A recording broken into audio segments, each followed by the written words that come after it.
त्याच वेळेस काय होतं ना, आपल्या हातापर्यंत आलेली गोष्ट किंवा आपल्या तोंडापर्यंत आलेली गोष्ट आपल्याला भेटता भेटता ती राहून जाते. आपल्या काही काही गोष्टी आहेत त्या होता होता राहून जातात. मग अशा वेळेस काय होतात की आपली कामं अडकलेली असतात, आपले पैसे अडकलेले असतात, आपल्या खूप काही गोष्टी अशा अडकलेल्या असतात.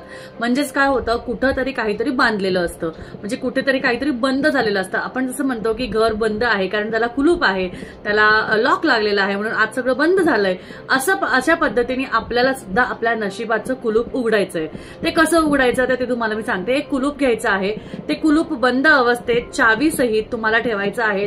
ज्या व्यक्तीच्या बरोबर अशा काही घटना घडत आहेत त्यावर तुम्हाला 7 वेळा डोक्यापासून पायापर्यंत 7 वेळा ते उतरवायचं आहे आणि एका भर चौकात तुम्हाला जाऊन ते रात्री भर चौकात जाऊन तुम्हाला ते ठेवून यायचंय. जो कोणी पुढे व्यक्ती जेव्हा कोणाला ते सापडेल आणि जो कोणी त्यावरचं कुलूपची चावी उघडेल तेव्हा तुमचं नशीब उघडेल आणि तुमच्या सगळ्या गोष्टी